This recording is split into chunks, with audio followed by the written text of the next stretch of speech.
এতক্ষণ ধরে এভাবে দূরে বসে থাকার কোনো মানে হয় না। আমার থেকে ঠিক 3 হাত দূরে বসে থাকবে। বাসরাতে বউয়ের থেকে 3 হাত দূরে বসে থাকার জন্য কেউ বিয়ে করে না। তুমি কেন বিয়ে করেছো সেটা আমি খুব ভালো করে জানি। তাহলে তো আমাকে আরো কাছে আসতে হয়। একদম আমাকে ছোঁয়ার চেষ্টা করবে না বলে দিচ্ছি। নিজের বউকে ছোঁয়ার জন্য কারো অনুমতির প্রয়োজন হয় না। আরাফাত খুব শান্ত পায়ে নাবিলার দিকে এগিয়ে যায়। ঘরের ভেতর হালকা নীল রঙের আলো জ্বলছে। চারিদিকে গোলাপ আর রজনীগন্ধা ফুলের মিষ্টি সুবাস ছড়িয়ে আছে। নাবিলা খাটের এক কোণায় গুটিসুটি মেরে বসে থাকে। তার পরনে ভারী লাল বেনারসি শাড়ি। গয়নার ভারে সে এমনিতেই ক্লান্ত, কিন্তু তার চেয়ে বেশি সে রেগে আছে আরাফাতের ওপর। আরাফাতের চোখে মুখে অদ্ভুত একটা হাসি। সে নাবিলার খুব কাছে গিয়ে বসে। নাবিলা ভয়ে আর রাগে কাঁপতে থাকে। আরাফাত নাবিলার হাত শক্ত করে ধরে নিজের দিকে টেনে নেয়। নাবিলা নিজেকে ছাড়িয়ে নেওয়ার চেষ্টা করে, কিন্তু আরাফাতের শক্তির কাছে সে হার মানে। আরাফাত নাবিলার চোখে চোখ রেখে খুব রোমান্টিকভাবে তাকায়। আরাফাতের হাতের স্পর্শে নাবিলার সারা শরীরে বিদ্যুৎ বয়ে যায়। আরাফাত খুব ধীরে গলায় কথা বলে। তোমার হার্টবিট এত বেশি কেন? আমাকে ছাড়ো বলছি। ছাড়ার জন্য তো আর ধরিনি।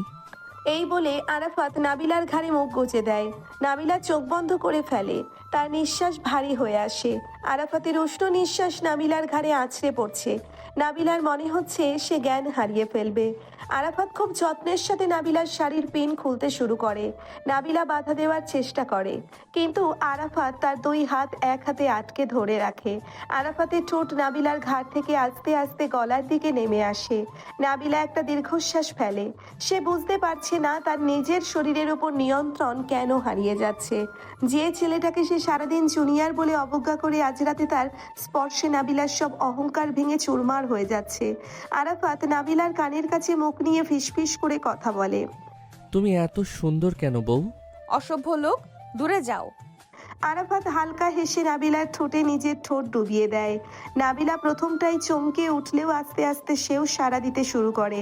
আরাফাতের ভালোবাসার কাছে নাবিলার সব রাগ যেন গলে জল হয়ে যায়। ঘরের নীল আলোয় দুজনের ভালোবাসা গভীর থেকে গভীরতর হতে থাকে। রাতের নিস্তব্ধতা ভেঙে শুধু দুজনের ভারী নিঃশ্বাসের শব্দ শোনা যায়। আরাফাতের প্রতিটি ছোঁয়ায় নাবিলা নতুন করে নিজেকে আবিষ্কার করে। একটা অদ্ভুত ঘোরের মধ্যে নাবিলার রাত পার হয়ে যায়। সকালবেলা পাখির ডাকে নাবিলার ঘুম ভাঙে। সে চোখ খুলে দেখে আরাফাত তার দিকে একদৃষ্টিতে তাকিয়ে আছে। নাবিলা চাদর টেনে নিজেকে ঢেকে দেয়। শুভ সকাল বউ। আমার দিকে এভাবে তাকিয়ে থাকবে না। নিজের বউকে দেখছি, এতে এত রেগে যাওয়ার কি আছে? তুই একটা প্রতারক, সুযোগের সদ্ব্যবহার করেছো। বাসর রাতে বরের কাছে বউ সুযোগ না দিলে আর কাকে দেবে? এখন তাড়াতাড়ি রেডি হয়ে নাও, নিচে সবাই অপেক্ষা করছে। আরাফাত হাসতে হাসতে ওয়াশরুমে চলে যায়। নাবিলার রাগে ফুঁসতে থাকে। সে কিছুতেই মেনে নিতে পারছে না যে কাল রাতে সে নিজেই আরাফাতের কাছে আত্মসমর্পণ করেছিল। বেশ কিছুক্ষণ পর তারা দুজনেই তৈরি হয়ে নিচে নেমে আসে। ডাইনিং টেবিলে সবাই নাস্তা করার জন্য বসে আছে। শফিক পেপার পড়ছে, সালমা সবাইকে নাস্তা দিচ্ছে, দাদি এক কোনায় বসে পান চিবোচ্ছে, ফারহান আর সাদিয়া গল্প করছে। নানিও আজ এই বাড়িতেই আছেন। নতুন বউ এখনো ঘুম থেকে উঠলো না কেন? কাল রাতে ওদের অনেক ধকল গেছে, তাই হয়তো ঘুমাচ্ছে। আরে ঘুমাতে দাও ওদের, নতুন বিয়ে হয়েছে, একটু তো দেরি হবেই। আরাফাত তো ডাক্তার মানুষ, তার তো সকালে উঠার অভ্যাস। বিয়ের পর সবারই রুটিন পরিবর্তন হয়ে যায়। আমার ভাগ্নিকে কেউ কিছু বলবে না, বলে দিলাম। কেউ কিছু বলছে না ভাইয়া, তুমি শান্ত হও। এমন সময় আরাফাত আর নাবিলা সিঁড়ি দিয়ে নিচে নেমে আসে। নাবিলাকে একটা হালকা গোলাপি রঙের শাড়িতে খুব সুন্দর লাগছে। আরাফাত নাবিলার হাত শক্ত করে ধরে আছে। নাবিলা হাত ছাড়ানোর চেষ্টা করছে, কিন্তু পারছে না। সবার সামনে এসে কিছু বলতেও পারছে না। ওই যে আমাদের নতুন হিরোইন চলে এসেছে। ভাবি, তোমাকে অনেক সুন্দর লাগছে।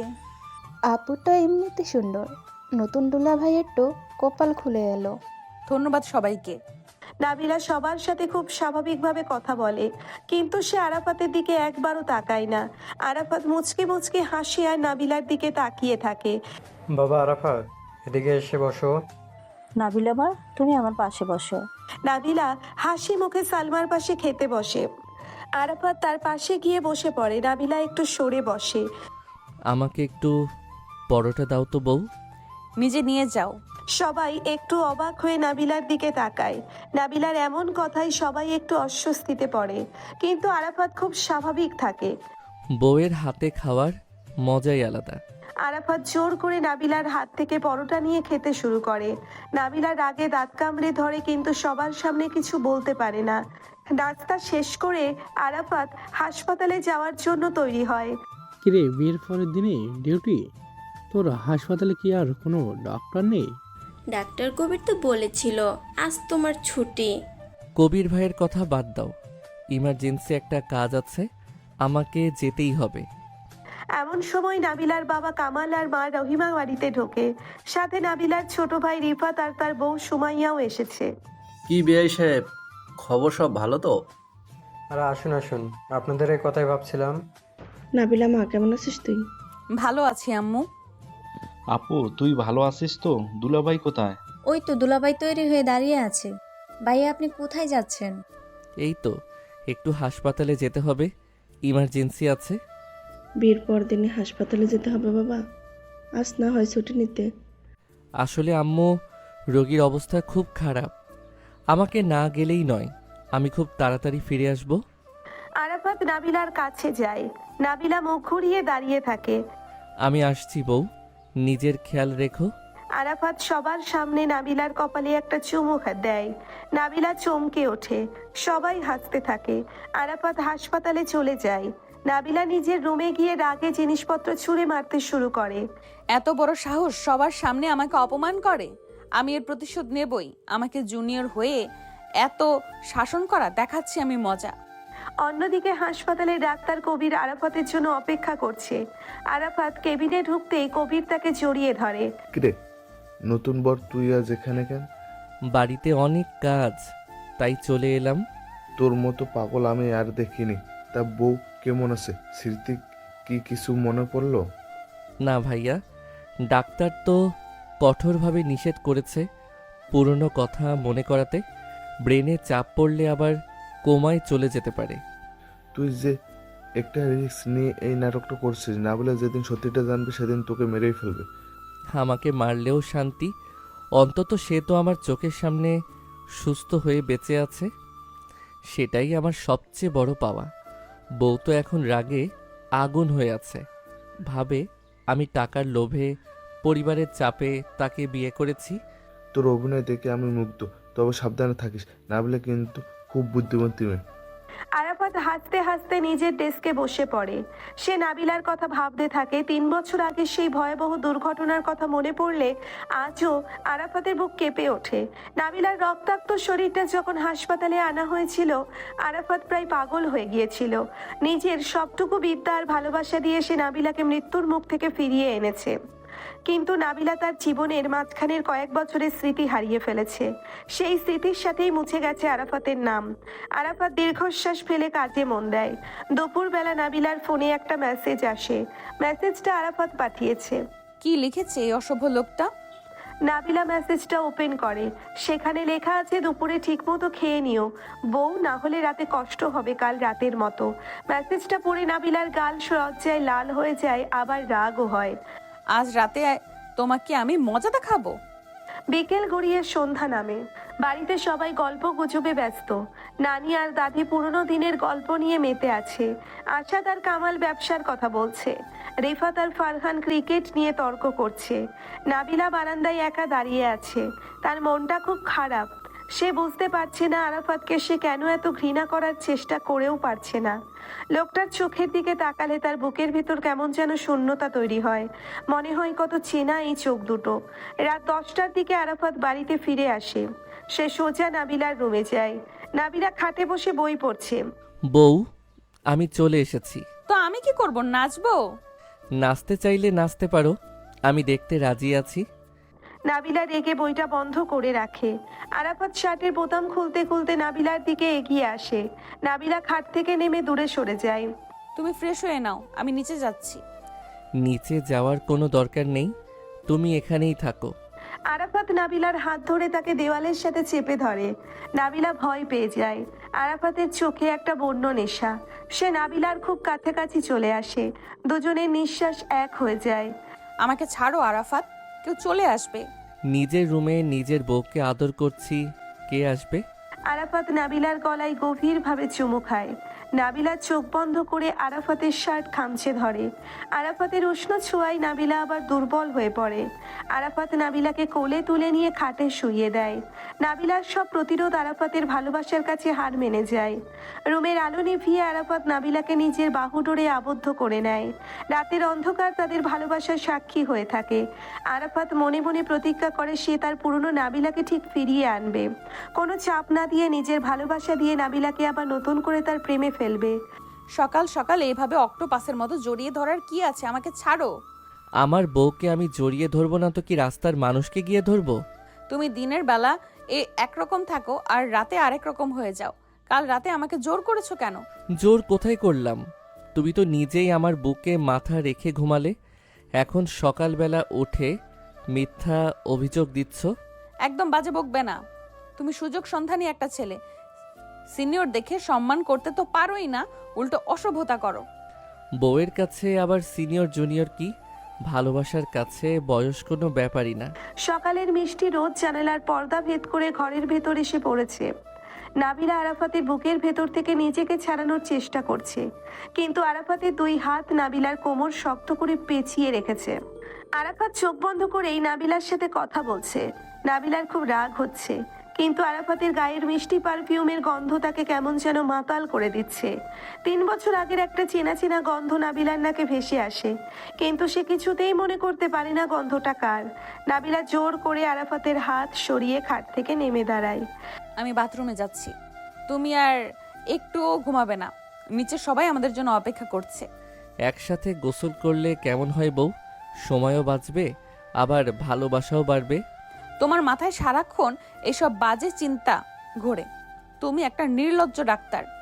ডাক্তারের তো মানুষের শরীরের সব কিছু জানা থাকে, লজ্জার কি আছে? নাবিলা আর কথা না বাড়িয়ে দ্রুত বাথরুমে ঢুকে দরজা আটকে দেয়।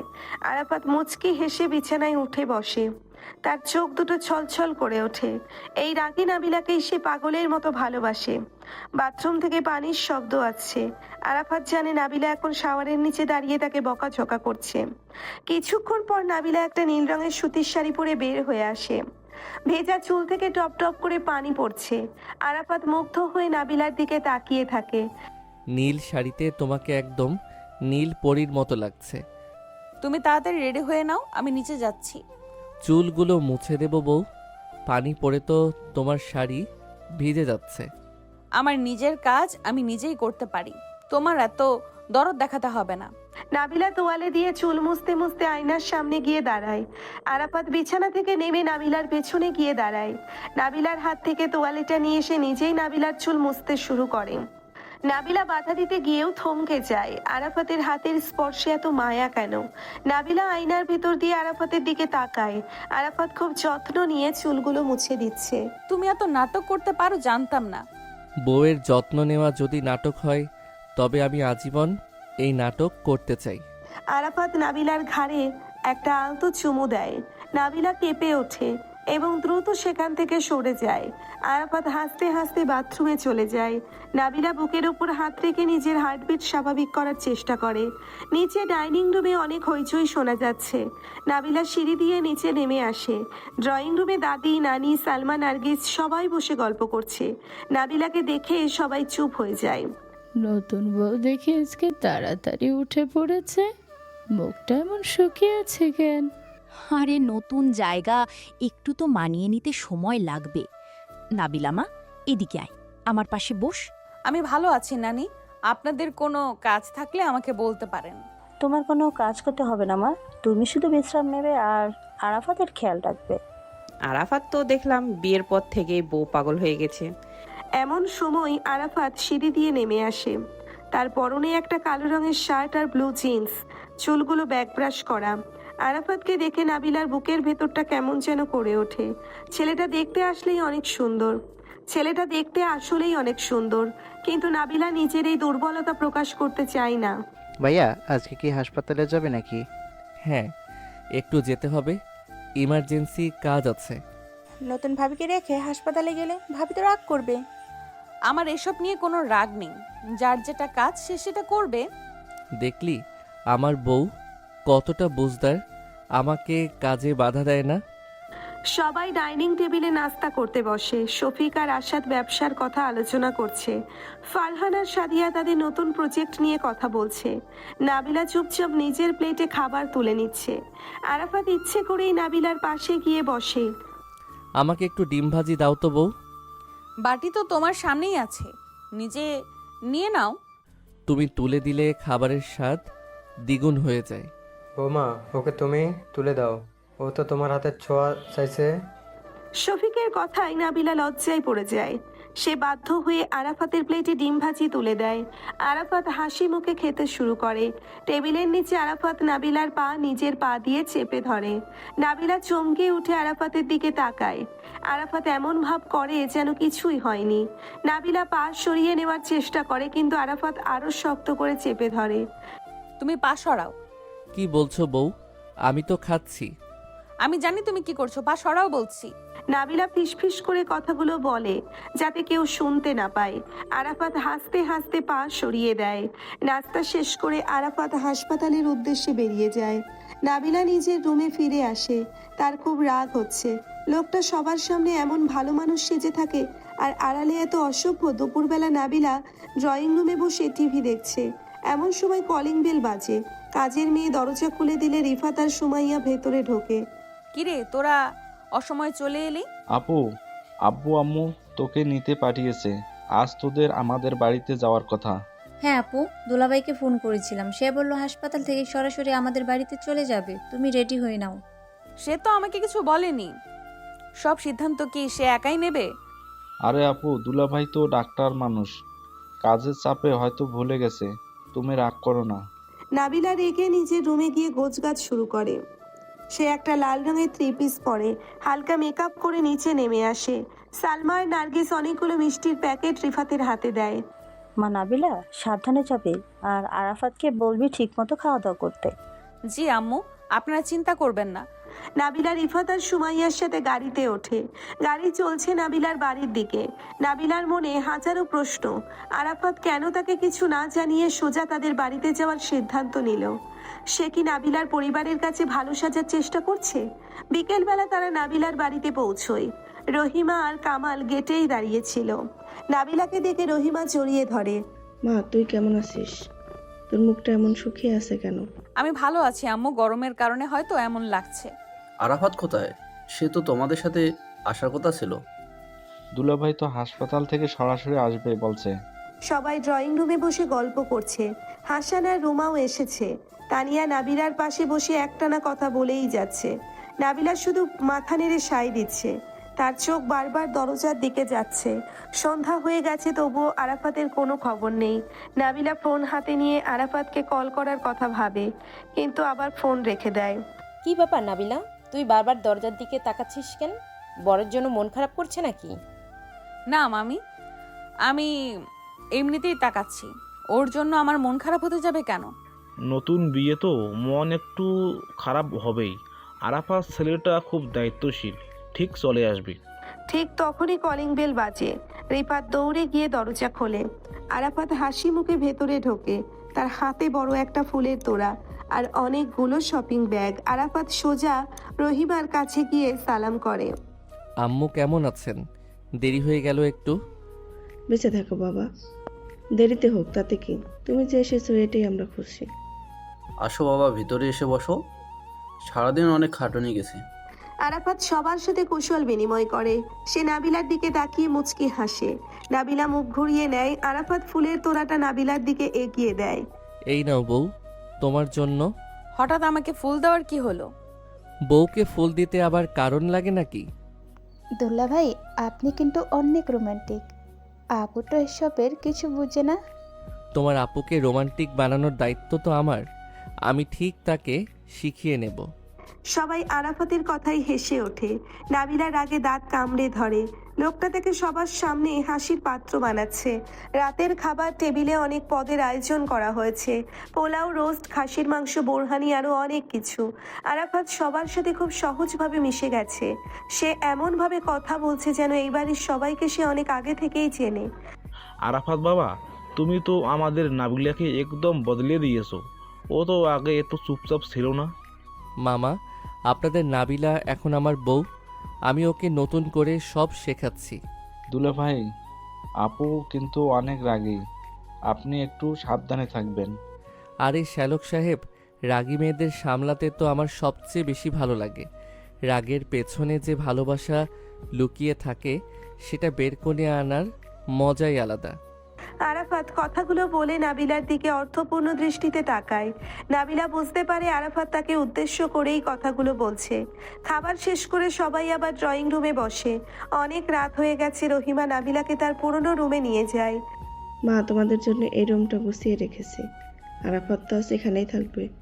সে তোর বাড়িতে চলে গেলেই তো পারে, এখানে থাকার কি দরকার? কি যে বলিস মা, নতুন বর, তাকে কি একা ছেড়ে দেওয়া যায়? তুই যা, গিয়ে ভিতরে ওর সাথে কথা বল। রহিমা চলে যায়। নাবিলা রুমে ঢুকে দেখে আরাফাত বিছানায় আধশোয়া হয়ে ফোন টিপছে। রুমের চারিদিকে নাবিলার পুরনো দিনের স্মৃতি ছড়ানো। দেওয়ালের একপাশে একটা বড় বুক শেলফ এবং অন্য পাশে একটি স্টাডি টেবিল। আরাফাত ফোন রেখে নাবিলার দিকে তাকায়। তোমার রুমটা তো অনেক সুন্দর বউ, ঠিক তোমার মতোই। তুমি কিন্তু একটু বেশি বাড়াবাড়ি করছো। আমার পরিবারের সামনে ভালো সাজার কোনো দরকার নেই। আমি ভালো সাজতে যাব কেন? আমি তো এমনই। তুমি আমাকে ভুল বুঝছো। আমি সব বুঝি। তুমি ভাবছো এইভাবে আমাকে ইমপ্রেস করবে? আমি তো বোকা নই। ইমপ্রেস তো আমি তোমাকে অনেক আগেই করে ফেলেছি, এখন শুধু ভালোবাসার পালা। আরাফাত খাট থেকে নেমে নাবিলার দিকে এগিয়ে আসে। নাবিলা পিছিয়ে যেতে থাকে। আরাফাত নাবিলার হাত ধরে তাকে দেওয়ালের সাথে চেপে ধরে। নাবিলার চোখ দুটো ভয়ে বড় বড় হয়ে যায়। আরাফাত এমন আক্রমণাত্মক রূপ সে আগে দেখেনি। কি করছো তুমি? আমাকে ছাড়ো। বউ, তোমার এই পুরনো রুমে আজ আমরা নতুন করে স্মৃতি তৈরি করব। আরাফাত নাবিলার ঠোঁটে গভীর একটা চুমু খায়। নাবিলা প্রতিরোধ করার চেষ্টা করে, কিন্তু আরাফাতের শক্তির কাছে সে পরাস্ত হয়। আরাফাতের ছোঁয়ায় একটা অদ্ভুত মায়া আছে। নাবিলা ধীরে ধীরে নিজেকে আরাফাতের কাছে সমর্পণ করে। আরাফাত নাবিলার ঘাড়ে গলায় অনবরত চুমু খেতে থাকে। নাবিলার শরীর অবশ হয়ে আছে। আরাফাত প্লিজ আমাকে ছাড়ো, আমার কেমন যেন লাগছে। কেমন লাগছে বউ? ভালো লাগছে না খারাপ লাগছে? আমি জানি না, কিন্তু আমার খুব ভয় করছে। আরাফাতের নাবিলাকে কোলে তুলে নিয়ে বিছানায় শুইয়ে দেয়। রুমের আলো নিভিয়ে দেয়। শুধু জানালার ফাঁক দিয়ে চাঁদের আলো এসে পড়েছে। আরাফাত নাবিলার গায়ের উপর ঝুঁকে পড়ে। ভয় পাওয়ার কিছু নেই বউ, আমি তো আছি। আমি তোমাকে কোনো দিন কষ্ট দেব না। আরাফাত নাবিলার শাড়ির আঁচল সরিয়ে দেয়। নাবিলা চোখ বন্ধ করে ফেলে। হঠাৎ নাবিলার মাথায় একটা তীব্র যন্ত্রণা শুরু হয়। তার মনে হয় অনেক পুরনো কোনো স্মৃতি তার চোখের সামনে ভাসছে। একটা অন্ধকার রাস্তায়, একটা বাইক আর প্রচুর রক্ত। নাবিলা চিৎকার করে ওঠে। আমার মাথা ব্যথা করছে, খুব ব্যথা করছে। আরাফাত সাথে সাথে নাবিলাকে ছেড়ে উঠে বসে। সে লাইট চালিয়ে দেয়। নাবিলার মুখ ব্যথায় কুঁচকে আছে। আরাফাত দ্রুত নিজের ব্যাগ থেকে একটা ওষুধের পাতা বের করে। বউ চোখ খোলো, আমার দিকে তাকাও, এই ওষুধটা খেয়ে নাও। আমার খুব কষ্ট হচ্ছে, মনে হচ্ছে মাথা ফেটে যাবে। আমি আছি তো, কিচ্ছু হবে না, তুমি শুধু ওষুধটা খেয়ে নাও। আরাফাত নাবিলাকে পানি দিয়ে ওষুধটা খাইয়ে দেয়। সে নাবিলার মাথায় হাত বুলিয়ে দিতে থাকে। আরাফাতের চোখে মুখে চরম আতঙ্ক। সে বুঝতে পারছে নাবিলার পুরনো স্মৃতি ফিরে আসার চেষ্টা করছে, কিন্তু এখন স্মৃতি ফিরে এলে নাবিলার ব্রেনে মারাত্মক ক্ষতি হতে পারে। আরাফাত নাবিলাকে নিজের বুকের সাথে শক্ত করে জড়িয়ে ধরে। শান্ত হও বউ, আমি তোমার কাছেই আছি। কেউ তোমাকে আমার কাছ থেকে কেড়ে নিতে পারবে না। তুমি আমাকে এত ভালোবাসো কেন? আমি তো তোমার সাথে সব সময় খারাপ ব্যবহার করি। ভালোবাসা তো আর কারণ মেনে হয় না, তুমি শুধু আমার, আর কারো না। ওষুধের প্রভাবে নাবিলা ধীরে ধীরে ঘুমিয়ে পড়ে। আরাফাত সারা রাত জেগে নাবিলার দিকে তাকিয়ে থাকে। তার মনে পড়ে 3 বছর আগের সেই ভয়াল রাতের কথা, যেদিন নাবিলাকে রক্তাক্ত অবস্থায় হাসপাতালে আনা হয়েছিল। আরাফাত নিজেকে প্রতিজ্ঞা করে সে যে কোনো মূল্যে নাবিলাকে সুস্থ করে তুলবে। সকালবেলা নাবিলার ঘুম ভাঙে। সে দেখে আরাফাত তার পাশে বসে ঘুমাচ্ছে। আরাফাতের হাত নাবিলার হাত শক্ত করে ধরে আছে। নাবিলার মনে একটা অদ্ভুত প্রশান্তি কাজ করে। এই ছেলেটা তাকে সত্যিই খুব ভালোবাসে। নাবিলা আরাফাতের চুলে হাত বুলিয়ে দেয়। তুমি আসলে একটা পাগল ডাক্তার। আরাফাত ঘুমের ঘুরেই মুচকি হাসে। সে নাবিলার হাতটা নিজের বুকের কাছে টেনে নেয়। সকালের রোদ জানালার ফাঁক দিয়ে আরাফাতের মুখে এসে পড়ে। নাবিলা মুগ্ধ হয়ে আরাফাতের ঘুমন্ত মুখের দিকে তাকিয়ে থাকে। তার মনে হতে থাকে এই মানুষটার সাথে তার জন্ম জন্মান্তরের সম্পর্ক, কিন্তু কেন এমন মনে হচ্ছে সেটা সে কিছুতেই বুঝতে পারে না। তুমি কাল রাতে আমাকে কি ওষুধ খাইয়েছিলে? তোমার খুব মাথা ব্যথা করছিল, তাই একটা সাধারণ পেইন কিলার দিয়েছি বউ। তুমি আমাকে বউ বলে ডাকবে না, আমি তোমার সিনিয়র, সেটা সব সময় মনে রাখবে। ভালোবাসার মানুষের কাছে আবার সিনিয়র জুনিয়র কি? তুমি আমার বিয়ে করা স্ত্রী, এটাই সবচেয়ে বড় সত্যি। এটা শুধু একটা চুক্তি আর পরিবারের চাপ। আমি তোমাকে কখনো মন থেকে স্বামী হিসেবে মেনে নেব না। মন থেকে মেনে নিতে হবে না, তুমি শুধু আমার চোখের সামনে থাকো, তাতেই আমার শান্তি। সকালের মিষ্টি আলো জানালার ফাঁক দিয়ে ঘরের ভেতর প্রবেশ করেছে। নাবিলা আয়নার সামনে দাঁড়িয়ে নিজের চুল ঠিক করছে, আর আরাফাত বিছানায় বসে একদৃষ্টিতে তার দিকে তাকিয়ে আছে। কাল রাতের হঠাৎ মাথা ব্যথার কথা নাবিলার খুব একটা মনে নেই। তুমি এইভাবে আমার দিকে তাকিয়ে আছো কেন? তোমার কি কোনো কাজ নেই? নিজের সুন্দর বউকে দেখার চেয়ে জরুরি কাজ এই মুহূর্তে পৃথিবীতে আর দ্বিতীয়টি নেই। তোমার এইসব সস্তা কথা অন্য কাউকে গিয়ে বলবে। আমাকে এসব বলে ভোলানো যাবে না। আমি তো তোমাকে ভোলাতে চাই না, আমি শুধু চাই তুমি আমার ভালোবাসাটা একটু বোঝার চেষ্টা করো। তুমি একটা স্বার্থপর সুযোগ সন্ধানী জুনিয়র ডাক্তার, যে পরিবারের দুর্বলতার সুযোগ নিয়ে আমাকে বিয়ে করেছো। সময় একদিন সব সত্যি প্রমাণ করে দেবে বউ, সেদিন তুমি নিজেই আমার কাছে এসে ধরা দেবে। সেই দিন আর কোনোদিন আসবে না। এবার তাড়াতাড়ি তৈরি হয়ে নাও, নিচে সবাই অপেক্ষা করছে। নাবিলার আগে গজগজ করতে করতে রুম থেকে বেরিয়ে যায়। আরাফাত দীর্ঘশ্বাস ফেলে। কাল রাতে নাবিলার পুরনো স্মৃতি ফিরে আসার উপক্রম হয়েছিল, যা আরাফাতকে ভীষণ ভয় পাইয়ে দিয়েছে। সে দ্রুত তৈরি হয়ে নিচে ডাইনিং রুমে চলে যায়। বাবা আরাফাত, রাতে ভালো ঘুম হয়েছে তো তোমাদের? জি আম্মু, অনেক ভালো ঘুম হয়েছে। আপনাদের মেয়ে তো আমাকে সারা রাত শক্ত করে জড়িয়ে ধরে ঘুমিয়েছিল। আম্মু, ও একদম মিথ্যা কথা বলছে। আমি ওকে ছুঁয়েও দেখিনি। ও নিজে থেকেই বানিয়ে বানিয়ে এসব বলছে। আরে মা, তুই এত রাগে যাচ্ছিস কেন? আরাফাত তো শুধু একটু মজাই করছে। স্বামী স্ত্রীর মধ্যে এসব তো স্বাভাবিক। আপু, তুই আসলে বেশি রিয়াক্ট করছিস। দুলাভাই কত ভালো মানুষ, আর তুই সারাক্ষণ ওনার সাথে রেগে থাকিস। ভাইয়া ঠিক বলেছে আপু, দুলাভাইয়ের মতো এমন রোমান্টিক আর কেয়ারিং মানুষ আজকাল পাওয়াই যায় না। তোরা সবাই ওর দলে যোগ দিয়েছিস। আমি তোদের আপন বোন, আর তোরা ওর গুণগান গাইছিস। আরে শ্যালক সাহেব, তোমরা তোমাদের আপুকে আর খেপিও না, সে এমনিতেই আমার উপর রেগে আগুন হয়ে আছে। আরাফাত বাবা, তুমি ওর কথায় কিছু মনে করো না।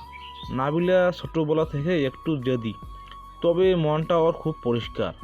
হ্যাঁ বাবা, তুমি একটু ধৈর্য ধরো, দেখবে খুব তাড়াতাড়ি ও তোমার সব ভালোবাসা বুঝতে পারবে।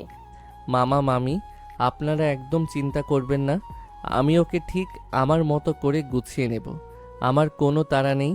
আপু, তুমি কিন্তু অনেক ভাগ্যবান, এমন একজন ডাক্তার বর পেয়েছো যে তোমাকে একটু ভালোবাসে। আমার ভাগ্যের কথা আমাকে আর মনে করিয়ে দিস না। এবার তোরা সবাই মিলে আমাকে শান্তিতে একটু খেতে দে। খাবার টেবিলে সবার হাসি খুশি কথার মাঝে নাবিলা চুপচাপ খেয়ে নেয়। আরাফাত সবার সাথে খুব সহজে মিশে গিয়ে গল্প করতে থাকে। নাস্তা শেষ করে আরাফাত হাসপাতালের উদ্দেশ্যে রওনা দেয়। নাবিলা নিজের রুমে গিয়ে পুরনো জিনিসপত্র গোছাতে শুরু করে। এই ড্রয়ারটা এতদিন ধরে জ্যাম হয়ে কেন? এটা তো আগে এমন ছিল না। নাবিলা অনেক টানাটানি করে ড্রয়ারটা খোলে। ভেতরে অনেক পুরনো বই আর খাতার মাঝে একটা ছোট নীল রঙের ডায়েরি দেখতে পায়। ডায়েরিটা দেখে নাবিলার বুকের ভেতরটা কেমন যেন করে ওঠে। এই ডায়েরি তো আমি আগে কখনো দেখিনি, এটা এখানে কোথা থেকে এলো?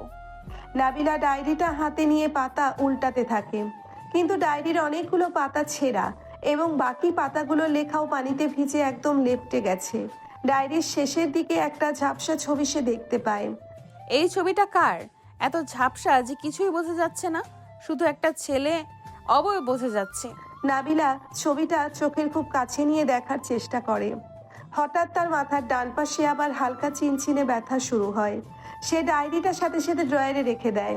আমার কেন এমন লাগছে? এই ডায়েরিটা দেখার পর থেকে আমার মাথাটা আবার ব্যথা করছে। নাবিলা বিছানায় শুয়ে চোখ বন্ধ করে থাকে।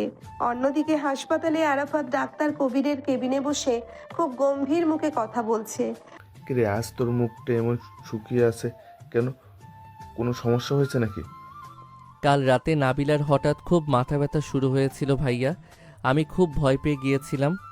তুই কি ওকে পুরনো কোনো কথা মনে করানোর চেষ্টা করছিস? আমি না তোকে বারবার নিষেধ করেছি? না ভাইয়া, ও ওর পুরনো রুমে ছিল, আমরা স্বাভাবিক কথা বলছিলাম। হঠাৎ করেই ওর প্যানিক অ্যাটাক শুরু হয়। ওর পুরনো রুমে হয়তো এমন কিছু আছে যা ওকে সাবনকাস মাইন্ডকে ট্রিগার করছে। তোকে খুব সাবধান থাকতে হবে। আমি সাথে সাথে ওকে কড়া ঘুমের ওষুধ দিয়ে ঘুম পাড়িয়ে দিয়েছি, কিন্তু এমন বারবার হলে তো খুব বিপদ হয়ে যাবে। ওর ব্রেনের নার্ভগুলো এখনো পুরোপুরি স্বাভাবিক হয়নি। পুরনো স্মৃতিতে জোর করে ফিরে এলেও আবার কমায় চলে যেতে পারে। আমি ওকে হারাতে পারবো না ভাইয়া, আমি ওকে ছাড়া বাঁচব না। ওকে সুস্থ রাখাই আমার জীবনের একমাত্র লক্ষ্য। তুই নিজেকে শক্ত রাখ, তুই একজন ডাক্তার, তুই জানিস প্যানিক হলে কি করতে হয়। ওকে সবসময় খুশি রাখার চেষ্টা কর। ও তো আমাকে জুনিয়র ভেবে সারাক্ষণ রাগ দেখায়।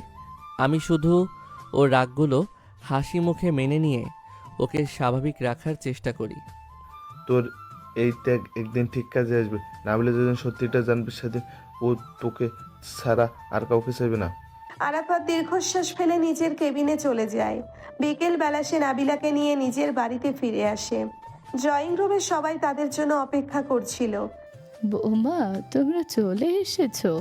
আমি তো তোমাদের পথ চেয়ে বসেছিলাম। জি দাদি, আমরা চলে এসেছি।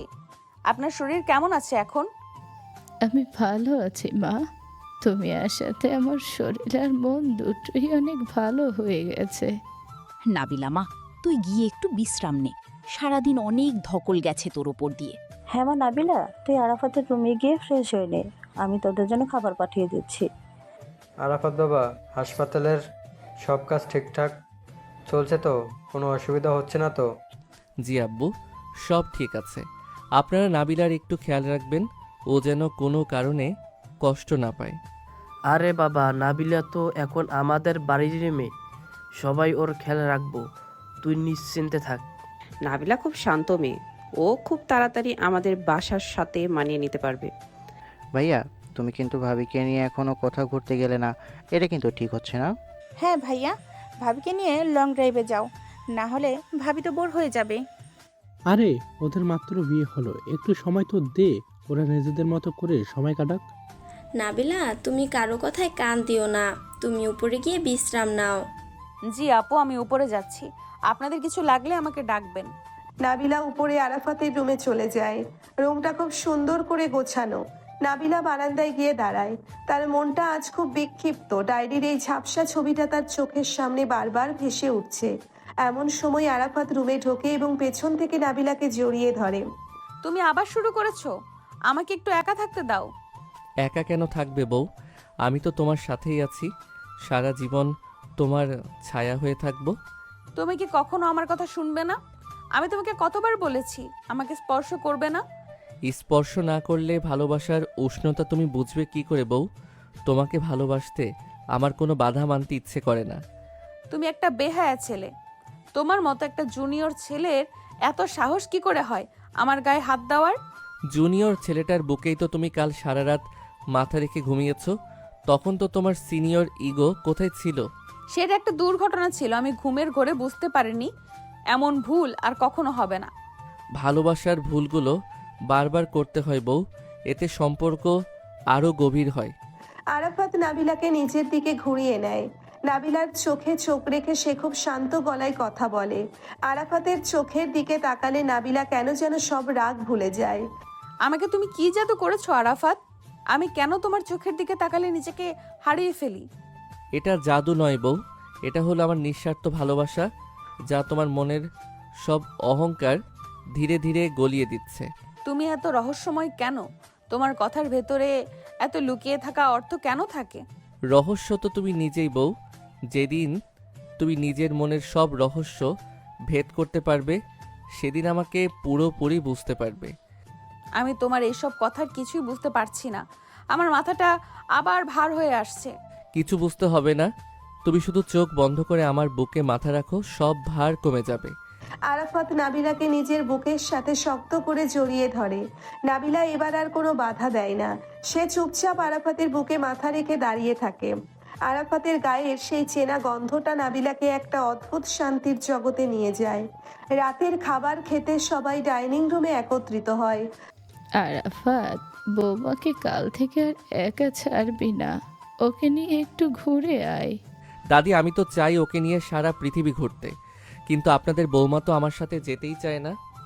দাদিও মিথ্যা বলছে, ও আমাকে কখনো ঘুরতে যাওয়ার কথা বলেইনি। তাহলে কালকেই তোমরা দুজন মিলে কোথাও থেকে ঘুরে এসো, আমি বলে দিলাম। হ্যাঁ বাবা, আরাফাত কাল হাসপাতাল থেকে ছুটি নিয়ে নাও, নতুন বউকে একটু সময় দেওয়া দরকার। আমি কাল তোদের জন্য ভালো করে খাবার বানিয়ে দেবো, তোরা সারাদিন বাইরে কাটিয়ে আসবি।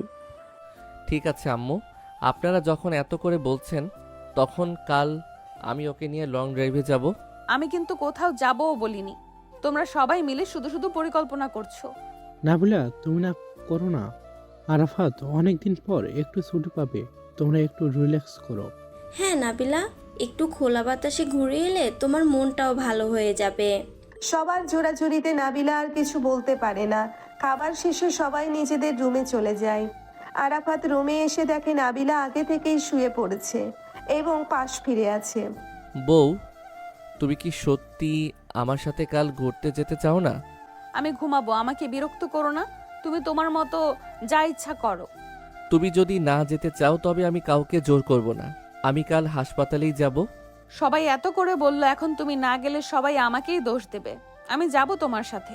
এই তো আমার লক্ষ্মী বউ, ঠিক আছে, কাল আমরা খুব সুন্দর একটা জায়গায় যাব, তোমার অনেক ভালো লাগবে। আরাফাত লাইট নিভিয়ে নাবিলার পাশে শুয়ে পড়ে। সে খুব সাবধানে নাবিলার একটা হাত নিজের হাতের মুঠোয় নিয়ে নেয়। নাবিলা হাতটা সরিয়ে নেওয়ার কোনো চেষ্টা করে না। অন্ধকারের মাঝে আরাফাত মুচকি হাসে। সে জানে কালকের দিনটা তাদের দুজনের জন্য খুব বিশেষ হতে চলেছে। 3 বছর আগের অনেক সুন্দর স্মৃতি সে কাল নাবিলাকে নতুন করে উপহার দিতে চায়, কোনো চাপ না দিয়েই শুধু ভালোবাসা দিয়ে। নাবিলা, চোখ খোলো, আমরা পৌঁছে গেছি। কতক্ষণ ঘুমিয়েছি আমি? জায়গাটা তো বেশ সুন্দর। তোমার মাথা ব্যথার পর তুমি গাড়িতেই ঘুমিয়ে পড়েছিলে, দেখো তো জায়গাটা তোমার চেনা মনে হয় কিনা। চেনা মনে হবে কেন? আমি তো আগে কখনো এই লেকের ধারে আসিনি, কিন্তু অদ্ভুত একটা শান্তি লাগছে এখানে। মাঝে মাঝে কিছু জায়গা আমাদের আত্মার সাথে মিশে থাকে, হয়তো আগের জন্মে এসেছো। থুর, তুমি সব সময় সবকিছু নিয়ে মজা করো।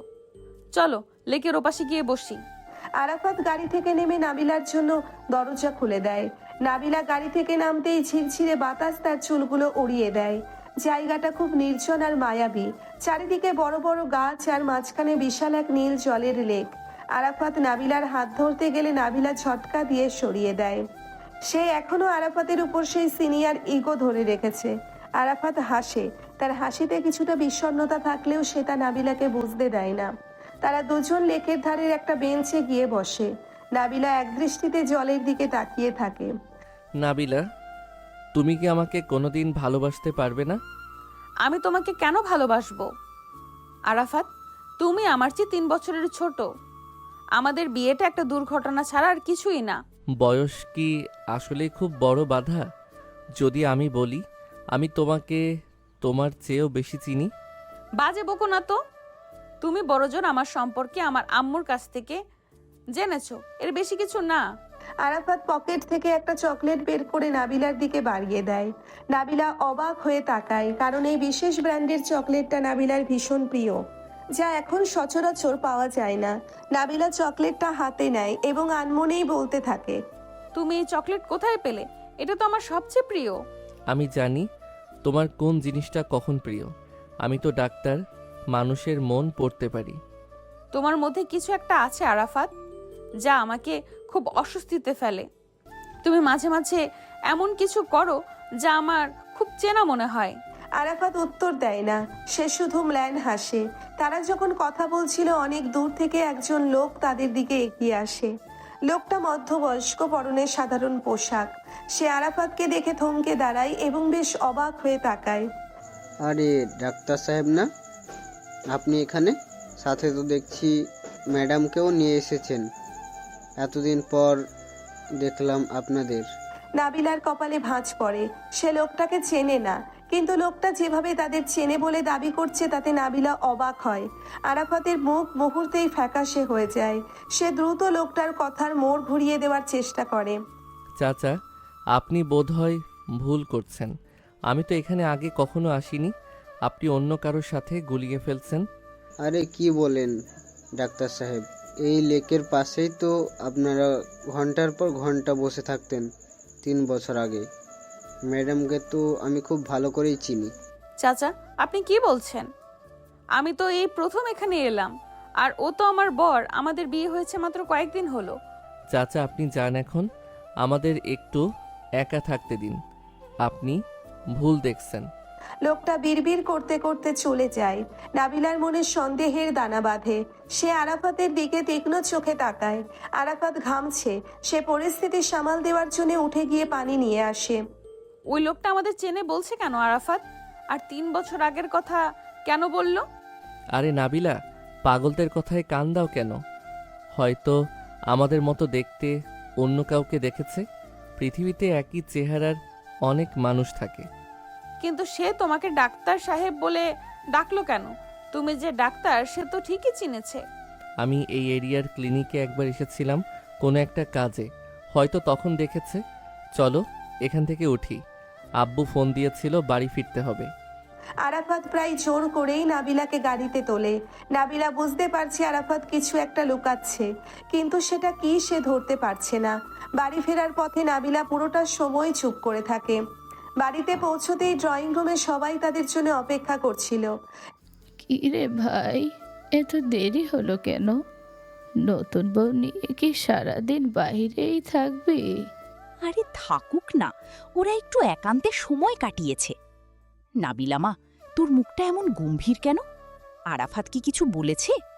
না নানি, তেমন কিছু না, একটু ক্লান্ত লাগছে। মা নাবিলা, এসো হাত মুখ ধুয়ে নাস্তা করে নাও। আমি তোমার প্রিয় পিঠা বানিয়েছি। নাবিলার মা, আরাফাত তোমাকে ঠিকঠাক ঘোরালো তো? ও তো আবার কাজের চাপে সব ভুলে যায়। আরে কামাল, তুমি তো দেখে জামাইয়ের উপর সব দোষ চাপাচ্ছ। আরাফাত কত লক্ষ্মী ছেলে।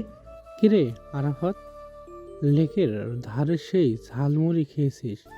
নাবিলা ভাবি রিফাত কিন্তু ঝালমুড়ি খুব পছন্দ করে। হ্যাঁ নাবিলা, আরাফাত আমাদের বলেছিল ও এই জায়গায় আগে একবার গিয়েছিল। তুমি কি জানো সেটা? নাবিলার কান খাড়া হয়ে যায়। আরাফাত একটু আগেই বলল সে ওখানে আগে আসেনি, অথচ ফারহান আর সাদিয়া অন্য কথা বলছে। নাবিলা আরাফাতের দিকে তাকায়। আরাফাত তখন ফারহানকে ইশারায় চুপ করতে বলছে। ফারহান ভাইয়া, আরাফাত তো বলল ও আগে কখনো ওখানে যায়নি। আপনি কেন বলছেন ও গিয়েছিল? না মানে, ও তো একবার অফিসের কাছে গিয়েছিল বলছিল, বোধহয় আমি হয়তো ভুল করেছি। হ্যাঁ নাবিলা, ফারহান মাঝে মাঝে সব গুলিয়ে ফেলে। তুমি ফ্রেশ হয়ে এসো।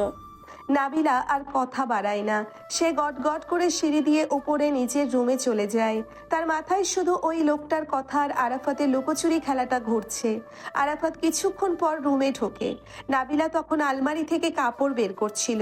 তুমি কি আমার উপর রেগে আছো নাবিলা? রেগে থাকার মতো কিছু করেছো কি? তুমি তো দেখি একাই 100 নাটক করতে পারো। আমি কোনো নাটক করছি না, আমি শুধু তোমাকে খুশি দেখতে চাই। আমাকে মিথ্যা বলে খুশি রাখা যায় না আরাফাত। ওই লোকটা আর ফারহান ভাইয়ের কথা আমি একদমই মেলাতে পারছি না। নাবিলা, কিছু জিনিস না জানাই ভালো, সব কিছুর ব্যাখ্যা হয় না। আরাফাত নাবিলার কাছে গিয়ে দাঁড়ায়। সে নাবিলার কাঁধে হাত রাখে। নাবিলা এবার আর সরিয়ে দেয় না। সে আয়নায় নিজের আর আরাফাতের প্রতিবিম্বের দিকে তাকায়। আরাফাতের চোখে এক অদ্ভুত আকুলতা। সে নাবিলাকে নিজের দিকে ঘুরিয়ে নেয়।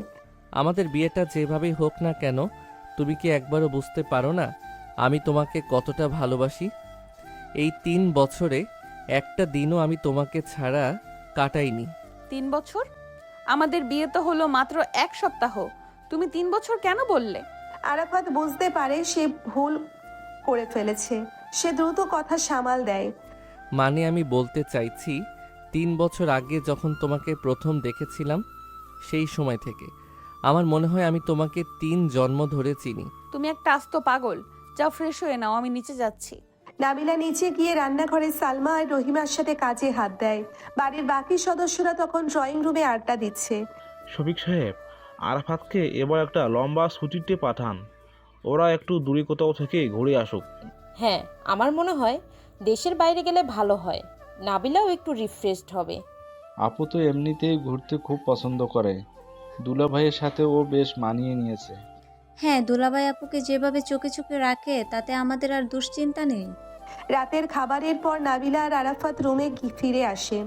নাবিলা জানালার পাশে দাঁড়িয়েছিল। হঠাৎ তার বুকটা ধক করে ওঠে। সে নিচে গেটের সামনে একজনকে দাঁড়িয়ে থাকতে দেখে। অন্ধকারে লোকটাকে চেনা যাচ্ছে না, কিন্তু সে একদৃষ্টিতে তাদের জানালার দিকে তাকিয়ে আছে। আরাফাত, দেখো তো নিচে গেটে কে দাঁড়িয়ে আছে। কেউ তো নেই নাবিলা, তুমি হয়তো ভুল দেখছো। না আরাফাত, আমি স্পষ্ট দেখেছি কেউ একজন দাঁড়িয়ে ছিল। আমার খুব ভয় করছে। ভয় পাওয়ার কিছু নেই, আমি তো আছি। হয়তো দারোয়ান বা কেউ হবে। তুমি এখন শুয়ে পড়ো। আরাফাত নাবিলাকে বিছানায় নিয়ে আসে। সে নাবিলাকে নিজের বাহু ডোরে আগলে রাখে। নাবিলা আরাফাতের বুকের মাঝে মুখ গুজে দেয়। আরাফাতের শরীরের উষ্ণতা তাকে নিরাপদ বোধ করায়, কিন্তু তার মনের ভেতর ঝড় বইছে।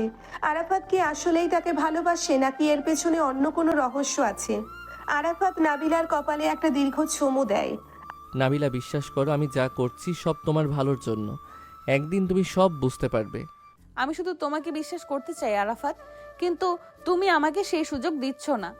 সময় দাও বউ, সব ঠিক হয়ে যাবে। আরাফাত নাবিলার শাড়ির আঁচলটা একটু সরিয়ে দেয়। তার ঠোঁট নাবিলার ঘাড়ের উপর নেমে আসে। নাবিলা শিউরে ওঠে। সে আরাফাতের শার্টের কলার শক্ত করে চেপে ধরে। আরাফাতের ছোঁয়ায় আজ এক অন্যরকম আবেগ মিশে আছে, যেন সে নাবিলাকে আজীবন এভাবে আগলে রাখতে চায়। তুমি কি জানো নাবিলা, তোমার এই গায়ের গন্ধটা আমার কত প্রিয়। এটা আমাকে বাঁচিয়ে রাখে।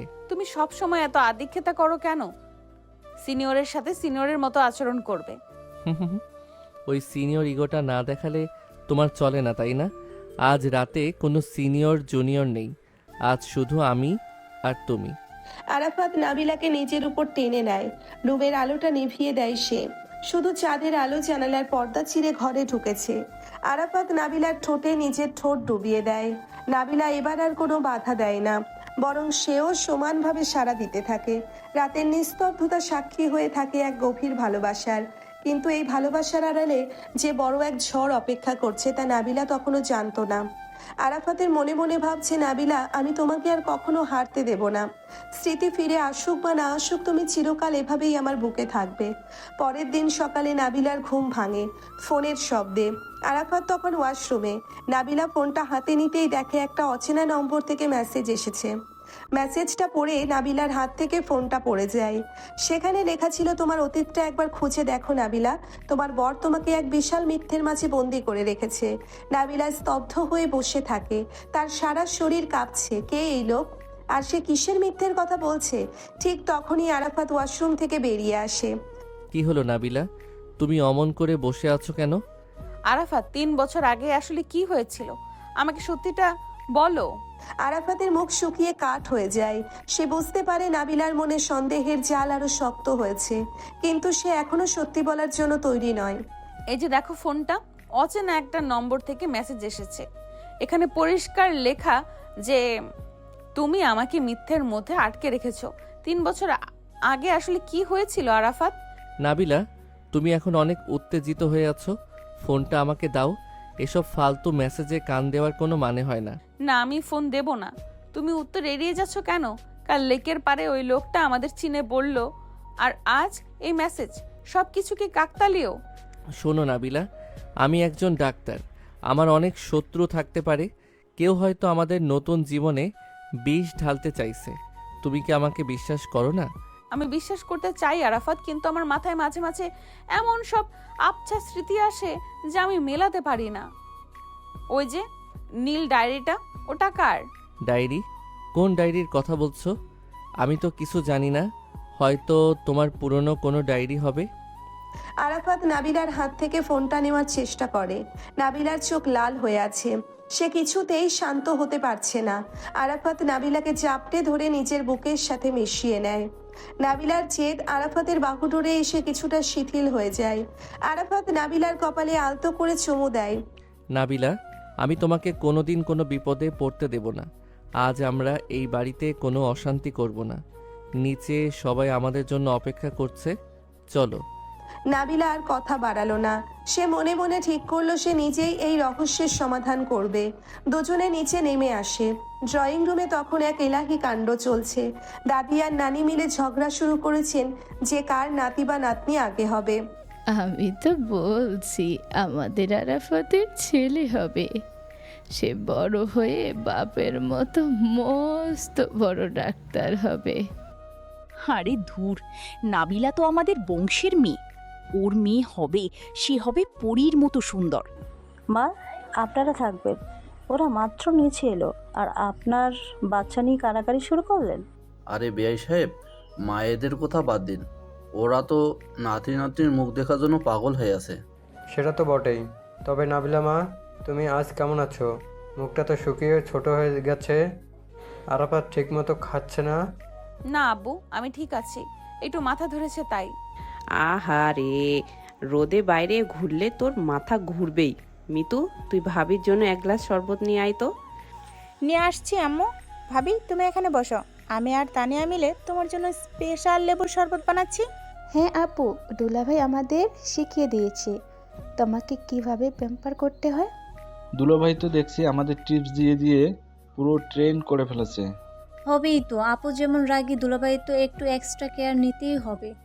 রিফাত, তুই তো দেখি আমার সব সিক্রেট ফাঁস করে দিচ্ছিস। সোমাইয়া, তুমিও কি ওর দলে? সবাই হেসে ওঠে। মিতু আর তানিয়া শরবত নিয়ে আসে। নাবিলা শরবত খেতে খেতে সবার দিকে তাকায়। সবাই কত খুশি, কিন্তু এই খুশির আড়ালে কি কোনো গোপন কথা চাপা পড়ে আছে? নাবিলা লক্ষ্য করলো তার মা রহিমা আর বাবা কামাল একে অপরের দিকে তাকাচ্ছেন, কিন্তু চোখ ফিরিয়ে নিচ্ছেন। শোনো সবাই, আমি ঠিক করেছি কাল আমরা সবাই মিলে একটা ফ্যামিলি ডিনার করব আমার বাসায়। হ্যাঁ, নাবিলা আর আরাফাতকে তো এখন ভালো করে দাওয়াতই দিতে পারলাম না। খুব ভালো প্রস্তাব। বড় ভাই, আপনি কি বলেন? নিশ্চয়ই, আমরা সবাই যাব, আনন্দ হবে। আর ডিনারের পর আমরা সবাই মিলে গেম খেলবো, ইনডোর গেম। হ্যাঁ, লুডো বা ক্যারাম, বেশ মজা হবে। আমি আর নাবিলা এক দলে থাকবো। আমরা সব ছেলেদের হারিয়ে দেব। অবশ্যই সাদিয়া আপু, আমরা কাউকে ছাড় দেব না। বিকেলটা হাসি ঠাট্টায় কেটে যায়। আরাফাত বারবার নাবিলার ওপর নজর রাখছিল। সে ডক্টর কবিরকে একটা মেসেজ পাঠালো। মেসেজে লেখা ছিল কেউ নাবিলাকে উস্কানিমূলক মেসেজ পাঠাচ্ছে, আমাদের খুব সাবধান হতে হবে। কিছুক্ষণ পর আরাফাতের ফোন বেজে ওঠে। ডাক্তার কবিরের কল। হ্যাঁ কবির ভাই, বলুন। আরাফাত, তুই যেটার ভয় পাচ্ছিলি সেটাই হচ্ছে। আমাদের পুরনো হাসপাতাল সেই ওয়ার্ডটা জেল থেকে ছাড়া পেয়েছে। ও হয়তো এসব করছে। ও আমাদের থেকে কি চাই? ও কি জানে না নাবিলার অবস্থা? ওর টাকা চায় আরাফাত, ও তোমাকে ব্ল্যাকমেল করতে পারে, তুমি সাবধানে থেকো। আমি ওকে দেখে নেব, নাবিলা যেন কিছু জানতে না পারে। আরাফাত ফোন রেখে পেছনে ফিরতেই দেখে নাবিলা দাঁড়িয়ে আছে। নাবিলা সন্দিহান দৃষ্টিতে তাকিয়ে আছে। কার সাথে কথা বলছিলে এত চুপি চুপি? কোন ওয়ার্ড বয় জেল থেকে ছাড়া পেয়েছে বললে না? আরে না, ওটা হাসপাতালের একটা ইন্টারনাল ব্যাপার। একটা স্টাফ ঝামেলা করেছিল, সেটার আপডেট নিচ্ছিলাম। তুমি শোনো না কেন সব কিছু? তুমি অনেক কিছু লুকাচ্ছ আরাফাত, তোমার চোখ বলছে তুমি মিথ্যা বলছো। নাবিলা, চলো রুমে যাই, তোমাকে আজ একটা সারপ্রাইজ দেব। আরাফাত নাবিলাকে এক প্রকার জোর করেই উপরে নিয়ে যায়।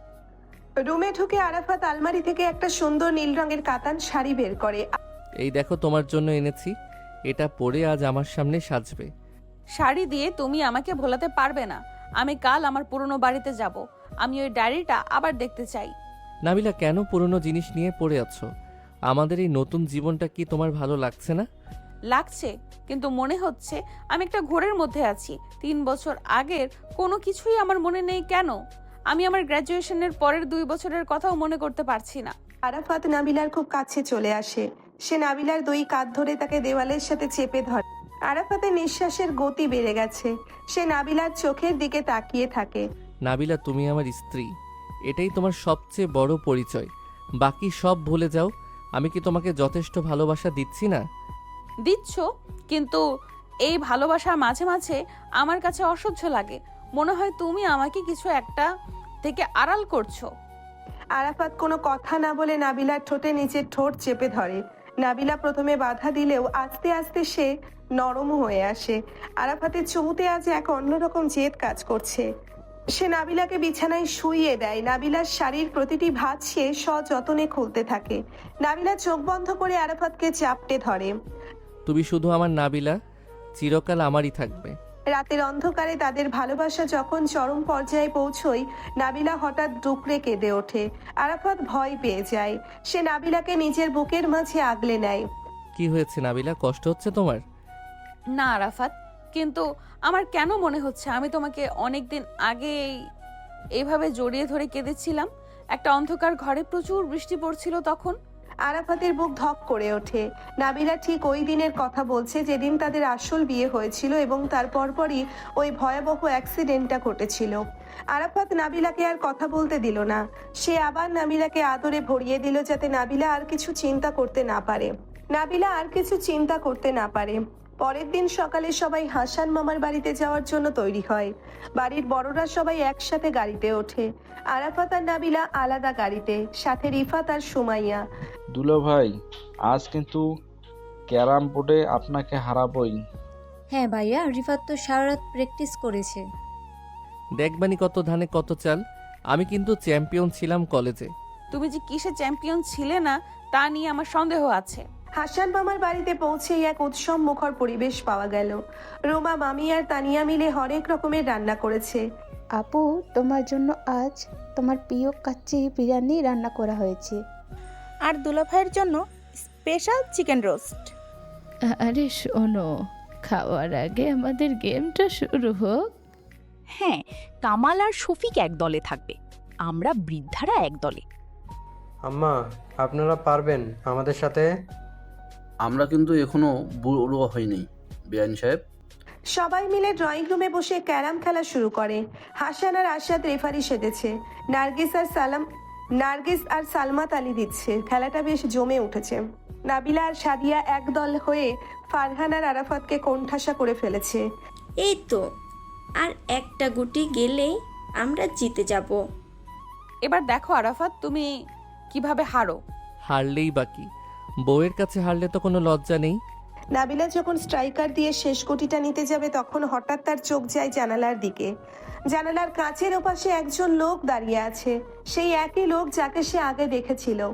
লোকটা তার দিকে তাকিয়ে একটা কাগজ উঁচিয়ে ধরে আছে। নাবিলা হাত থেকে স্ট্রাইকার ফেলে দেয়। তার সারা শরীর থরথর করে কাঁপতে শুরু করে। কি হলো নাবিলা, স্ট্রাইকার ফেলে দিলে কেন? ওই দেখো আরাফাত, ওই লোকটা আবার এসেছে। ও ওখানে দাঁড়িয়ে আছে কেন? সবাই জানালার দিকে তাকায়, কিন্তু সেখানে কেউ নেই। শুধু বাতাসের দোলায় পর্দার কোণা নড়ছে। নাবিলা, ওখানে তো কেউ নেই, তুমি বোধহয় ভুল দেখেছো। মা, তোর শরীরটা কি আবার খারাপ লাগছে? না আম্মু, আমি স্পষ্ট দেখেছি। ও একটা কাগজ দেখাচ্ছিল আমাকে। কেউ নেই এখানে।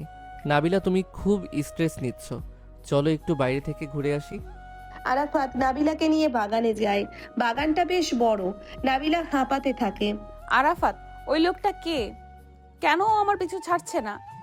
নাবিলা, শান্ত হও। আমি দারোয়ানকে বলছি চারপাশ চেক করতে, তুমি এখানে বসো। আরাফাত একটু দূরে গিয়ে ফোনে কথা বলতে শুরু করে। নাবিলা একা বসেছিল। হঠাৎ গাছের আড়াল থেকে একটা কাগজ উড়ে এসে তার পায়ের কাছে পড়ে। নাবিলা কাগজটা কুড়িয়ে নেয়। সেটা একটা হাসপাতালের ডিসচার্জ পেপার। সেখানে রোগীর নাম লেখা নাবিলা আর নিচে স্বামীর নাম লেখা ডাক্তার আরাফাত। তারিখটা 3 বছর আগের। নাবিলা স্তব্ধ হয়ে যায়।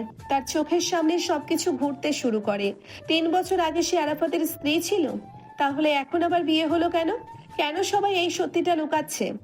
আরাফাত ফিরে এসে দেখে নাবিলা হাতে সেই কাগজটা নিয়ে পাথরের মতো বসে আছে। আরাফাতের পায়ের তলা থেকে মাটি সরে যায়। সে বুঝতে পারে যে পাহাড় প্রমাণ মিথ্যে সে এতদিন ধরে জমিয়ে রেখেছিল তা এখন ধসে পড়ার মুখে। আরাফাত, এই কাজটার মানে কি? আমি 3 বছর আগে থেকে তোমার স্ত্রী ছিলাম, তাহলে আমাদের এই নতুন বিয়েটা কি নাটক ছিল? নাবিলা, আমি সব ব্যাখ্যা করছি, তুমি শান্ত হও। আমাকে আর শান্ত হতে বলো না। সবাই মিলে আমাকে একটা পুতুলের মতো নাচিয়েছো। আমার বাবা, মা, তুমি সবাই আমাকে মিথ্যা বলেছো। নাবিলার চিৎকারে বাড়ির সবাই বাগানে ছুটে আসে। হাসান, রোমা, শফিক, সালমা সবার মুখ ফ্যাকাশে হয়ে গেছে। সত্যটা এখন সবার সামনে। মা নাবিলা, আমরা তো ভালোর জন্যই এটা করেছিলাম। বিশ্বাস কর মা, তোর স্মৃতি ফেরানোর জন্য ডাক্তাররা এটাই করতে বলেছিলেন। আমার ভালোর জন্য? আমাকে অন্ধকারে রাখা কি আমার ভালো ছিল? আরাফাত, তুমি কিভাবে পারলে আমার সাথে এত বড় প্রতারণা করতে? নাবিলা, আমি তোমাকে বাঁচানোর জন্য এটা করেছি। তুমি কোমাতে ছিলে, ডাক্তাররা বলেছিলেন তোমাকে কোনো মানসিক চাপ না দিতে। আমি তোমাকে আবার নতুন করে ফিরে পেতে চেয়েছিলাম। তুমি আমাকে ফিরে পেতে চাওনি, তুমি আমাকে নিয়ন্ত্রণ করতে চেয়েছিলে। আমি এই বাড়িতে আর এক মুহূর্তও থাকবো না। আমাকে একা ছেড়ে দাও সবাই। নাবিলা দৌড়ে বাগানের বাইরে বেরিয়ে যায়। আরাফাত তার পিছু নেওয়ার চেষ্টা করে, কিন্তু নাবিলা একটা রিকশায় উঠে পড়ে। আরাফাত মাথায় হাত দিয়ে মাটিতে বসে পড়ে। বাড়ির সবাই নির্বাক হয়ে দাঁড়িয়ে আছে। খুশির আমেজ মুহূর্তেই এক বিষাদময় ট্র্যাজেডিতে পরিণত হলো। আরাফাত মনে মনে ভাবছে, আমি তোমাকে বাঁচিয়েছি নাবিলা, কিন্তু আজ আমি তোমাকে চিরতরে হারিয়ে ফেললাম। আমি কি আসলেই ভুল করেছিলাম? নাবিলা রিকশায় বসে কাঁদছে। তার মাথায় এখন সবকিছু জট পাকিয়ে যাচ্ছে। 3 বছর আগের স্মৃতিগুলো ঝাপসা থেকে স্পষ্ট হতে শুরু করেছে। বৃষ্টির সেই রাত, একটা মোটর বাইক অ্যাক্সিডেন্ট আর আরাফাতের চিৎকার, সবকিছু তার মনে পড়ছে। কিন্তু এখন এই সত্যটা জেনে সে কি করবে? তুমি এখানেও চলে এসেছো? আমাকে কোথাও একটু শান্তিতে থাকতে দেবে না তুমি? তোমাকে অশান্তিতে রাখার জন্য তো আমি এখানে আসিনি বউ। আমি এসেছি তোমাকে তোমার সব প্রশ্নের উত্তর দিতে। আমার আর কোনো উত্তর জানার বাকি নেই। সব তো আমি নিজের চোখেই দেখলাম। তোমরা সবাই মিলে আমাকে একটা মিথ্যার জালে আটকে রেখেছিলে। আমি একটা পুতুল, আর তোমরা সবাই সুতো ধরে টানছিলে। তুমি পুতুল নও নাবিলা, তুমি আমার জীবন, আমার বেঁচে থাকার একমাত্র কারণ। তুমি চাইলে আমাকে মারতে পারো, বকতে পারো, কিন্তু আমাকে ছেড়ে যাওয়ার কথা মুখেও এনো না। নাবিলা রিকশা নিয়ে সোজা চলে এসেছিল তাদের পুরনো ইউনিভার্সিটির পেছনে লেকটার কাছে। 3 বছর আগে এখানেই তারা দিনের পর দিন সময় কাটিয়েছে। নাবিলার এখন সবকিছু আবছা আবছা মনে পড়ছে। লেকের শান্ত জলের দিকে তাকিয়ে নাবিলা অঝরে কাঁদছিল। আরাফাত পাগলের মতো খুঁজতে খুঁজতে ঠিক এখানেই চলে এসেছে। আরাফাত নাবিলার খুব কাছে এসে দাঁড়ায়। বাতাসে নাবিলার চুল উঠছে। আরাফাতের চোখেও জল। সে নাবিলার হাত ধরার চেষ্টা করে, কিন্তু নাবিলা ছিটকে দূরে সরে যায়। একদম আমাকে ছোঁয়ার চেষ্টা করবে না আরাফাত। তুমি আমাকে ধোঁকা দিয়েছো। আমি জানতে চাই 3 বছর আগে ঠিক কি হয়েছিল। আমি কেন সব ভুলে গিয়েছিলাম, আর কেনই বা এই নতুন বিয়ের নাটক সাজানো হলো। সব সত্যি আমাকে আজ বলতেই হবে। ঠিক আছে, তুমি যখন সব জানতে চাও তবে শোনো। আজ থেকে 3 বছর আগে আমরা দুজন দুজনকে পাগলের মতো ভালোবাসতাম, কিন্তু তুমি ছিলে আমার চেয়ে 3 বছরের বড়। তোমার পরিবার কোনোভাবেই এই সম্পর্ক মেনে নিতে রাজি ছিল না। তোমার আব্বু পরিষ্কার জানিয়ে দিয়েছিলেন আমার মতো একজন জুনিয়র ছেলের হাতে তিনি তার মেয়ে তুলে দেবেন না। তারপর কি হলো? আমরা কি পালিয়ে বিয়ে করেছিলাম? পালিয়ে নয়, আমরা কাজী অফিসে গিয়ে গোপনে বিয়ে করেছিলাম। ভেবেছিলাম বিয়ের কাগজ দেখালে হয়তো 2 পরিবার সব মেনে নেবে। বিয়ের ঠিক পরপরই আমরা বাইকে করে ফিরছিলাম। খুব বৃষ্টি হচ্ছিল সেদিন, রাস্তা পিচ্ছিল ছিল। হঠাৎ উল্টো দিক থেকে একটা ট্রাক এসে আমাদের বাইকে প্রচণ্ড জোরে ধাক্কা দেয়। আরাফাতের গলা ধরে আসে। সে আর কথা বলতে পারছে না। চোখের পানি গাল বেয়ে পড়ছে। নাবিলাও স্তব্ধ হয়ে দাঁড়িয়ে আছে। তার চোখের সামনে বৃষ্টির সেই ভয়াল রাতের দৃশ্যটা যেন সিনেমার মতো ভাসতে শুরু করেছে। আমার এসব কিছুই কেন মনে নেই আরাফাত? কারণ হাসপাতালে পৌঁছানোর পর তুমি কোমায় চলে যাও। তোমার মাথার ভেতরে রক্ত জমাট বেঁধে গিয়েছিল। ডাক্তাররা বলেছিলেন তোমার বাঁচার আশা মাত্র 1%। আমার নিজের হাসপাতালের সিনিয়র ডাক্তাররা তোমার অপারেশন করতে ভয় পাচ্ছিলেন। আমি তখন মাত্র ইন্টার্নশিপ শেষ করেছি। আমি নিজের পায়ে ধরে ডাক্তার কবির ভাইকে রাজি করাই তোমার অপারেশন করার জন্য। আমি কতদিন কোমায় ছিলাম? টানা 6 মাস। ওই 6টা মাস আমি হাসপাতালের ফ্লোরে ঘুমিয়েছি। তোমার আব্বু আম্মু, আমার আব্বু আম্মু সবাই প্রতিদিন কাঁদতো। সবাই আশা ছেড়ে দিয়েছিল, কিন্তু আমি ছাড়িনি। আমি প্রতিদিন তোমার হাত ধরে বসে থাকতাম আর কথা বলতাম। আমি জানতাম তুমি আমাকে ছেড়ে যেতে পারবে না। নাবিলার চোখের পানি বাদ মানছে না। সে বুঝতে পারছে এই ছেলেটা তাকে কতটা পাগলের মতো ভালোবাসে। নাবিলা ফুপিয়ে ফুপিয়ে কাঁদতে শুরু করে। আরাফাত এবার আর নিজেকে আটকে রাখে না। সে নাবিলাকে শক্ত করে নিজের বুকের সাথে জড়িয়ে ধরে। নাবিলাও কোনো বাধা দেয় না। 6 মাস পর তুমি যেদিন চোখ খুললে আমার মনে হলো আমি পুরো পৃথিবী জয় করে ফেলেছি। কিন্তু আমার সেই আনন্দ বেশিক্ষণ স্থায়ী হলো না। তুমি আমাকে চিনতে পারলে না। তুমি তোমার জীবনের মাঝখানে 3 বছরের সব স্মৃতি হারিয়ে ফেলেছিলে। তোমার গ্র্যাজুয়েশন, আমাদের প্রেম, আমাদের বিয়ে সব মুছে গিয়েছিল তোমার ব্রেন থেকে। তখন তোমরা আমাকে সত্যিটা বলে দাওনি কেন? ডাক্তার কবির ভাই কড়া নিষেধ করেছিলেন। তোমার ব্রেন তখনও খুব দুর্বল ছিল। ডাক্তার বলেছিলেন হঠাৎ করে পুরনো কোনো বড় শক বা চাপ দিলে তুমি হয়তো ব্রেন ডেড হয়ে যেতে পারো। তাই আমরা সবাই মিলে সিদ্ধান্ত নেই তোমাকে কিচ্ছু জানানো হবে না। এমন সময় সেখানে দুই পরিবারের সবাই এসে উপস্থিত হয়। কামাল, রহিমা, শফিক, সালমা সবাই কাঁদছে। কামাল এগিয়ে এসে নাবিলার মাথায় হাত রাখেন। মা নাবিলা, আরাফাতকে তুই ভুল বুঝিস না। ও যা করছে সব জীবন বাঁচানোর জন্য করছে। ওই ছেলেটার ভালোবাসা দেখে আমি নিজের জেদ ভুলে গিয়েছিলাম। আমি নিজের মুখে ওকে বলেছিলাম তুই সুস্থ হলে আমি নিজে দাঁড়িয়ে তোদের আবার বিয়ে দেবো। হ্যাঁ মা, আরাফাত গত 3 বছর তোর জন্য যা করতেছে তা নিজের বাবা মাও করতে পারে না। ও প্রতিদিন তোর থেরাপি করানো, তোর ওষুধ খাওয়ানো সব একা হাতে সামলাচ্ছে। মা নাবিলা, আমরা শুধু চেয়েছিলাম তুমি নতুন করে সব শুরু করো, কোনো জোর জবরদস্তি না করে। আরাফাত চেয়েছিল তুমি যেন স্বাভাবিকভাবে আবার ওর প্রেমে পড়ো। তুই ওকে ক্ষমা করে দে মা, ওর কোনো দোষ নেই, ও শুধু তোকে বাঁচাতে চেয়েছে। নাবিলা সবার কথা শুনে বাকরুদ্ধ হয়ে যায়।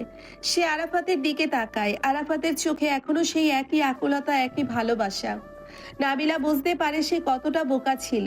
যে ছেলেটা তার জন্য এত বড় স্যাক্রিফাইস করেছে তাকে সে সারাক্ষণ জুনিয়র বলে অপমান করেছে। নাবিলা আরাফাতের দুই গাল নিজের হাত দিয়ে চেপে ধরে। তুমি এত পাগল কেন আরাফাত? আমার জন্য নিজের পুরো জীবনটা এভাবে শেষ করে দিচ্ছ। জীবন শেষ কোথায় হলো বউ?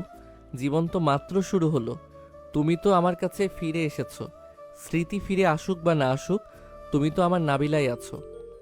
আমি আর কোনো স্মৃতি চাই না। আমার জীবনে একমাত্র সত্যি এখন তুমি। আমাকে মাফ করে দাও আরাফাত, আমি তোমাকে অনেক কষ্ট দিয়েছি।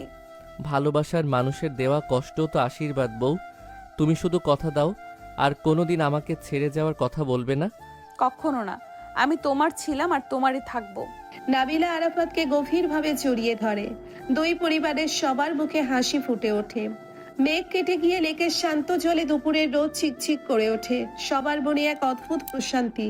ডক্টর কবিরও খবর পেয়ে সেখানে চলে এসেছেন। যাক বাবা, শেষ পর্যন্ত ভালোই মিটলো। আরাফাত তোর পাগলামে আসলে কাজে লেগেছে। আরাফাত বাবা, তুমি প্রমাণ করেছো ভালোবাসা দিয়ে সব জয় করা যায়। আমাদের নাবিলা আসলেই অনেক ভাগ্যবান। দুলা ভাই, আপনি তো দেখছি হিরোদেরও বাপ। এত বড় মিশন সাকসেসফুল করে ফেললেন। আপু, এবার কিন্তু দুলাভাইকে আর কোনো বকাঝকা করতে পারবে না, বলে দিলাম। তোদের আর আমার পক্ষে কথা বলতে হবে না। আমি আমার বরকে নিজেই সামলাতে পারবো। আরে, আমার নাতিটার ওপর দিয়ে কত ধকল গেল। এবার চলো সবাই বাড়ি চলো। আজ বিশাল করে মিষ্টি খাওয়া দাওয়া হবে। হ্যাঁ, তা তো খাবি। তবে আমার নাতনির যে এত বড় একটা বিপদ কেটে গেল, তার জন্য সবাইকে আমি নিজের হাতে রান্না করে খাওয়াবো। চলেন চলেন সবাই বাড়ি যাই, আজ আমাদের খুশির দিন। তুষার, মিতু, তোরা তাড়াতাড়ি গিয়ে বাড়িতে সবাইকে খবর দে। ঠিক আছে আম্মু, আমরা যাচ্ছি। ভাবি, তুমি কিন্তু আজ দুলাভাইয়ের সাথে এক গাড়িতে আসবে। আরে ওরা তো এখন সব সময় একসাথে থাকবে। চল সাদিয়া, আমরা ওদের একটু একা ছেড়ে দেই। হ্যাঁ নাবিলা, তোমরা আসো, আমরা এগোচ্ছি। সবাই আস্তে আস্তে নিজেদের গাড়ির দিকে চলে যায়। লেকের পাড়ে শুধু আরাফাত আর নাবিলা দাঁড়িয়ে আছে। চারিদিক খুব শান্ত। নাবিলা আরাফাতের হাত শক্ত করে ধরে রাখে। আচ্ছা আরাফাত, ওই ওয়ার্ড বয় লোকটা কে ছিল যে আমাকে পেপার দেখিয়েছিল? ও আমাদের পুরনো হাসপাতালের একজন স্টাফ। ও জানতো তোমার ব্যাপারে। জেল থেকে ছাড়া পেয়ে ও আমাকে ব্ল্যাকমেইল করতে চেয়েছিল টাকা হাতানোর জন্য। আমি ওকে পুলিশে দিয়ে দিয়েছি। ওর আর কোনো ক্ষতি করার ক্ষমতা নেই। তুমি সব সময় এমন আমাকে আগলে রাখো। আমার তো মাঝে মাঝে নিজেরে খুব অপরাধ বোধ হয়। অপরাধ বোধ কেন হবে? তুমি আমার বউ, আমার সব দায়িত্ব তোমার উপর। এবার চলো বাড়ি যাই, সবাই আমাদের জন্য অপেক্ষা করছে। হ্যাঁ চলো, তবে একটা শর্ত আছে। আবার শর্ত? এবার কি শর্ত জুনিয়রকে নিয়ে? জুনিয়র নয়, তুমি এখন থেকে আমার সব শর্তটা হলো, আজ থেকে তুমি আর আমাকে কখনো লুকিয়ে কোনো সারপ্রাইজ দেবে না। সব সত্যি আমাকে বলবে।